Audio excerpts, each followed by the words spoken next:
Assalamualaikum semua, selamat kembali ke channel Mak Don. Sekali lagi dengan aku Mak Don untuk review kali ini. Kali ini kita nak buat review, tapi kita nak buat ulasan tentang sebuah video yang dimuat naik ke dalam YouTube channel ML Studios.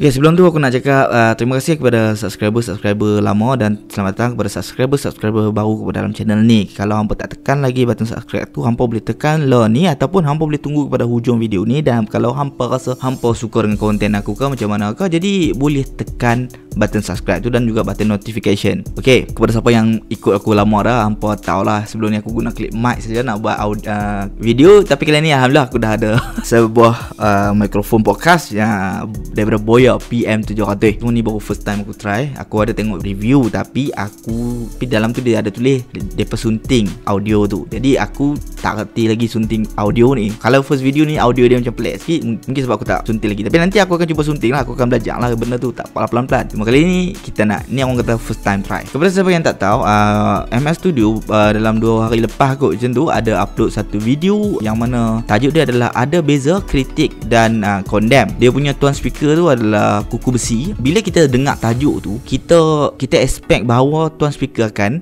menjelaskan perbezaan antara kritik dan condemn. Juga akan beri definisi kritik tu apa, condemn tu apa bagi dia punya POV, point of view, dan juga menerangkan tentang impak kritikan yang bagus dan impak condemn yang teruk dari dia punya pendapat. So tajuk dia tu adalah satu tajuk yang bagus sebenarnya. Okay, yang mana tajuk tu juga yang buat aku nak tekan sebab aku nak tengok. Tajuk ni jugalah yang menjadi satu debate di antara YouTuber yang lain dekat luar sana. Dan tajuk macam ni juga sebenarnya boleh lead to more serious discussion. Maksudnya dari among the filmmakers themselves, mereka boleh buat round table discussion. Mereka boleh discuss benda tu sama ada dalam Malaysia ni kritikan dari pendapat mereka sendiri, adakah kritikan yang menggunakan bahasa kasar ni dapat mengubah hang punya persepsi, maksudnya mengubah hang punya kualiti, ataupun adakah benda ni sebenarnya tak bagus bagi hang sebab bila hang dengar bahasa-bahasa yang kasar ni hang rasa macam hati hang tisu, so hang tak boleh nak improve diri hang. Bukanlah hati tisu lah, maksudnya macam hang tak boleh nak dengar poin-poin dia yang betul sebab dia terlalu banyak sangat bahasa-bahasa kasar. Something like that. Benda tajuk dia ni boleh lead to more serious discussion. Benda macam ni, review macam ni bagi impak kepada filmmaker ke, penonton ke, dok ke macam mana. So benda ni boleh bawa lagi jauh malangnya. Lepas aku tonton video ni, aku turn off pada paragraf kedua. Turn off tu bukan aku turn off video tu, tapi aku turn off excitement aku untuk tonton video ni. And then aku still dengar dia punya hujah-hujah dia tu sampailah ke hujung. Dan aku sangatlah pissed off dengan dia punya hujah. Sebab bagi aku dia punya hujah tu more to a personal vendetta tau. Tuan speaker ni juga dia ada group sebenarnya, tapi aku markas movie kot dia punya Facebook group, yang mana Facebook group dia tu limited. Maksudnya hanyalah untuk orang-orang yang bukan yang mempunyai bahasa-bahasa kasar lah macam tu. Kiranya lepas tapih lah macam tu. Tak ada masalah pun benda tu. Cuma kita tahu kata dia ada masalah dengan orang-orang yang bagi review yang tegah ni dan bahasa kasar. Okay, tegah dan bahasa kasar bagi aku dua benda yang berbeza. Lah ni kalau hampa tengok video tu, kepada yang tak tengok lagi boleh pergi tengok dulu. Tapi aku rasa ramai dah tengok sebab subscribers MS tu lagi banyak dari aku. Aku dah tulis semua apa yang dia cakap tu dan aku listkan dia dalam one page dan aku kelaskan dia kepada 5 paragraf. Sepanjang 3 minit 41 saat dia punya hujah tu, the real point hanya bermula pada minit kedua. 2 minit pertama tu adalah benda lain yang dia nak utarakan. Kalau hampa baca, kalau hampa tengok kritikan dia mulakan dia punya ayat dengan bahasa-bahasa kasar dan bahasa-bahasa yang kerah ni adalah satu trend di kalangan pengkritik filem. Lah ni dia mulakan dia punya orang yang dia nak tujukan benda ni dari segi pengkritik filem. Tetapi start daripada paragraf ketiga tu dia dah fokus more on YouTuber. Jadi lah ni aku akan highlightkan on YouTuber sahaja. Poin yang pertama tadi dia cakap benda ni adalah trend baru. Okay, dekat situ aku agak pelik lah sebab aku rasa ramai je YouTuber, reviewer yang dia tak gunakan bahasa kasar pun, dia still bertapih. And then yang banyak bahasa kasar dan kerah ni kita semua tahu siapa dia. Dan sebenarnya bahasa kerah dan kasar ni dia sendiri dah acknowledge benda tu. And then dia sendiri dah berubah daripada dulu teruk gila dia punya bahasa kasar. And then lah ni dia dah macam kurang sikit kalau siapa-siapa perasan lah benda tu. So kalau takat 1-2 orang, hang tak boleh cakap benda ni as a new trend. Hang buatkan macam YouTuber ni kalau nak review dia selalu guna bahasa kasar atau kerah. So dia pula tak terangkan dari segi bahasa kasar dengan halus tu macam mana. Maksudnya kerah dia tu adakah semua okey. Yang aku nak fokus ni adalah hanyalah untuk orang yang suka mencarut dalam review dia ni. Dan kita faham lah. Dia ni dia tak bagi tahu. Dia bagi tahu ada yang jujur tapi bahasa yang kurang enak. So kurang enak tu macam mana bagi hang. So tak apalah kalau tak label benda tu kan. Cuma hang tak boleh highlightkan benda tu as a new trend. Kalau takat dalam 100 orang hanya 20 orang sahaja yang buat review gunakan bahasa kerah dan kasar. Tak boleh jadikan benda tu sebagai trend baru. Tak boleh kata benda tu sebagai trend baru. The only reason hang akan kata benda tu adalah hang ada personal vendetta. Sekali lagi aku ulang. Jadi point kedua dia, kita move to second paragraph. Second paragraph dia cakap pasal timeline. Bagi dia yang bestnya kena bila seseorang movie reviewer tu patut bagi pandangan dia tentang sebuah filem tu, iaitu 2 minggu. Dan 2 minggu ni adalah timeline yang Finas bagi untuk menayangkan sebuah filem tu. Maksudnya ada sales tak ada sales, 2 minggu wajib tayang dekat program. Pihak program tak boleh tarik benda tu. Second paragraph pun dia masih lagi tak masuk tentang dia punya tajuk. Dia masih lagi aku hampa company. Okay, so second paragraph dia bagi tahu tentang timeline. Third paragraph dia terangkan kenapa timeline 2 minggu itu penting. Dekat third paragraph ni dia ada cakap pasal YouTuber. Dekat third paragraph ni dia terangnya reason dia adalah kerana benda-benda ni beri impak kepada sales. Dia kata ada YouTuber ni yang first day tengok tak suka terus bash kau-kau. Pernah terjadi katanya sales drop time hari pertama tayangan sebab bila tayang benda tu terus kena tembak. Dan kenapa kita kena bagi 2 minggu tu sebab nak bagi sales naik lah. Jadi bagi tuan speaker ni dia rasa benda tu tak fair sebab katanya bila YouTuber ni buat video, buat review, dia dapat view tinggi, rating tinggi, dia dapat duit daripada AdSense, YouTube, tapi atas kesengsaraan orang lain. Dan dia cakap bila kena kecam tu bukannya nak motivate orang untuk buat filem lagi elok, dia bagi orang fobia. Okey, kalau hang yakin dengan produk hang, kalau hang yakin dengan produk hang tu produk hang yang berkualiti, kalau tak boleh cari makan dalam Malaysia pun hang boleh cari makan kat luar negara. Ada ramai lagi filmmaker yang layak mendapat perhatian, exposure, yang layak mendapat kutipan yang tinggi tapi tak dapat. Pick up pasal lepa ni sama yang mana lagi layak. Tapi lepa tak fobia pun, lepa keep on fighting. Lepa siap cuba untuk pasarkan filem tu kat luar lah apalah semua, dan lepa still try. Lepa tak give up all because lepa trust lepa punya produk. Lepa tahu lepa punya produk tu bagus. So tak kisahlah review ni teruk ke baik ke, sebenarnya ada faktor-faktor lain lagi untuk sebuah filem tu tak laku dalam Malaysia ni. Tu dia punya paragraf ketiga. So paragraf keempat, dekat sini baru bermulanya dia punya point tentang pengkritikan, beza antara kritik dan condemn dekat minit kedua ni. So dekat paragraf keempat minit kedua ni, ini semua point tentang perbezaan condemn dan kritik. The whole paragraf ni kita boleh ambil tentang perbezaan condemn dan juga kritik ni, kecuali sampailah ke ayat karik rambut dalam tepung tu. Tak daripada situ sampai ke sudut yang dia cakap kita ada budi bercara, sama ada kita nak nampak style ataupun nak nampak bijak. Okey, dekat sini aku ada isu sikit. So bayangkan lah kalau aku tak guna bahasa kasar, aku tengok filem tu, aku dipanggil untuk tengok, dan aku rasa filem tu tak best pun.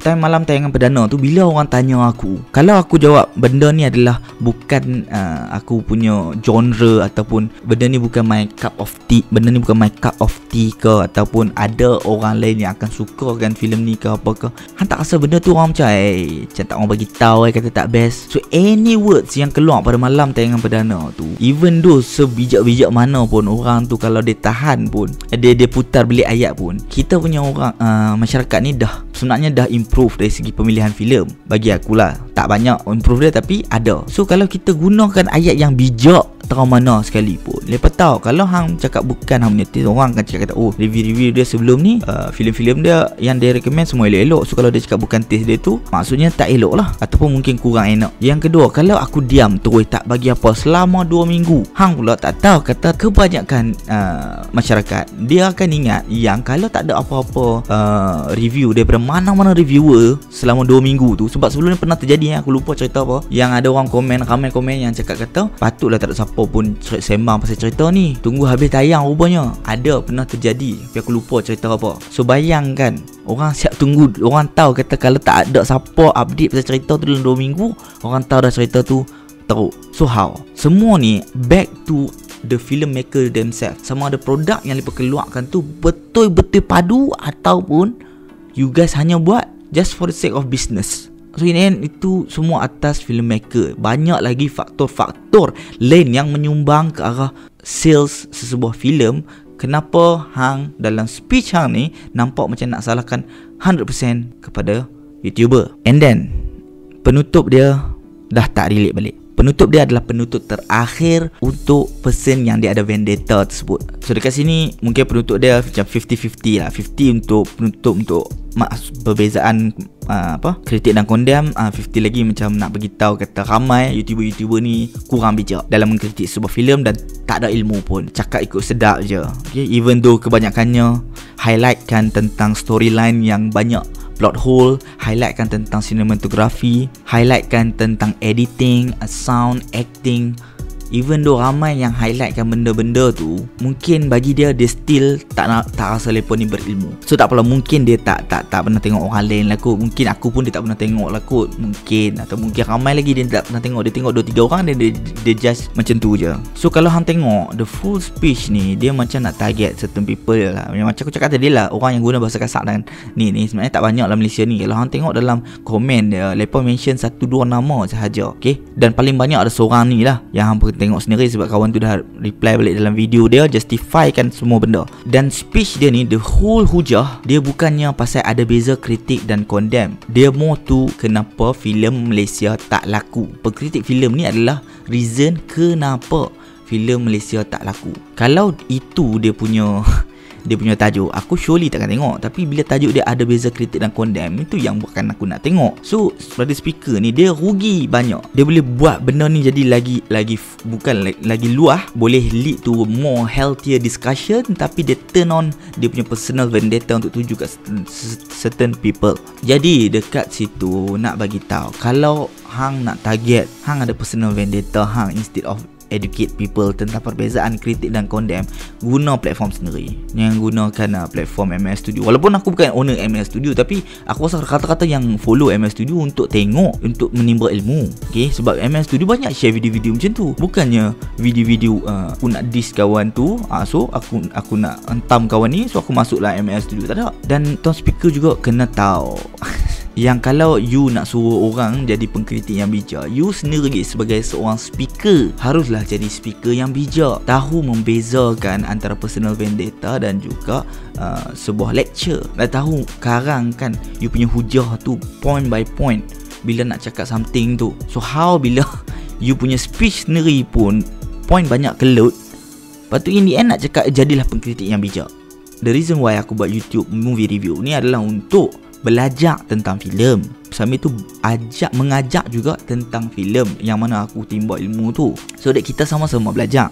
Kemudian aku nak ubah persepsi. Dekat luar negara tu bukannya semua orang tam, ada je yang educate people dari segi kenapa filem ni cantik, dari segi cinematography dia. They explain rule of third, they explain composition, they explain kenapa format ni diguna. Okay, they explain color grading, pasal apa color tu dibuat macam surang-surang, pasal apa lighting lepas tu warna merah apabila berlakunya pembunuhan, berlakunya kemarahan, dan bila ketenangan nak dicapai, lighting dalam scene tu bertukar biru. Lepas dia explain benda-benda tu. Itu pun salah satu yang aku cuba nak capai, untuk mengubah persepsi orang. Aku punya tujuan adalah untuk memajukanlah filem Malaysia ni. Aku nak kita ada more quality films daripada bad films. Dan tuan speaker juga kena tahu, dalam Malaysia ni bukan bad review yang menghancurkan sales seorang tu. Ada banyak lagi faktor yang menyumbang kepada kegagalan sebuah filem tu sendiri. And kalau hang betul-betul nak tolong filem industri, tak payahlah sembang pasal sales. Film is art. Dalam finance kita ada banyak lagi isu. Bukan dalam film, maksudnya dalam industri perfilman kita ada banyak lagi isu yang harus, kalau hang tuan speaker nak fokus, betul-betul nak fokus, nak bantu filem Malaysia ni, kita ada banyak isu. Okay, kita ada dari segi working hours yang tak menentu, 20 jam kerja, rehat dalam 2 jam dan sambung balik scene awal-awal subuh pagi. And then payment yang lambat dan yang tak setimpal. And then royalty kepada filmmaker, actors, producer semua ni. Apabila ditayangkan filem lepas dalam TV beberapa kali pun lepas tak dibayar royalty. Jadi banyak benda-benda yang kita patut suarakan instead of sell sesebuah filem. Kalau betul-betul nak mengubah perfilman Malaysia. Jadi itu hanyalah aku punya 2 cents dan hanyalah ulasan aku untuk video ni. Sebab sangat-sangat sayang apabila dia jadikan benda ni as a personal vendetta, you know, in some way macam pathetic, macam hang nak sangat orang dengar hang punya kemarahan terhadap YouTuber ni sampai hang gunakan platform ni. Dan bila dia release video ni pula, video tu pula dia ada banyak orang tak nampaknya aku punya lighting terpadam. Tapi tak apa, aku dah nak habis lah. Aku tak mau cakap pasal dia punya ego tentang dia cakap kata. Kalau hampa tengok dalam dia punya Instagram, dia ada cakap kata dalam umur dia yang tua ni, yang usia yang meningkat ni, dia kata kalau anak muda nak ni apa semua. So ada related dengan dia punya point tu adalah mengenai muda dan tua lah. Maksudnya kalau orang muda ni cakap 1 tambah 1 99, dia sebagai orang yang semakin meningkat usia dia akan cakap ya betul. Tapi dia tak sedar yang sebenarnya yang cakap 99 tu adalah diri dia sendiri. So terima kasih banyak-banyak kepada siapa yang ni ya. Jadi kalau hampa yang dah tengok video tu, mungkin hampa boleh bagi pandangan hampa dari segi hampa punya sudut pula. Okay, mungkin hampa rasa tapi ada betul dia cakap, tapi banyak je point dia yang sebenarnya boleh diguna ke macam mana ke. Bagi hampa pula, bagi hampa sendiri macam mana, mungkin hampa boleh komen. Mungkin kita boleh share pendapat. Walaupun dia punya tajuk tu lari daripada dia punya point, dia punya point tu lari daripada dia punya tajuk, mungkinlah ada benda kita boleh selitkan 1-2 mungkin. Tapi tak apa, ke mana pun kita jumpa lagi untuk next video. Terima kasih, jangan lupa subscribe. Kalau hampa nak tahu aku nak equipment apa untuk shooting, editing, etc, boleh tengok dekat description. Kita jumpa lagi next video. Bye bye.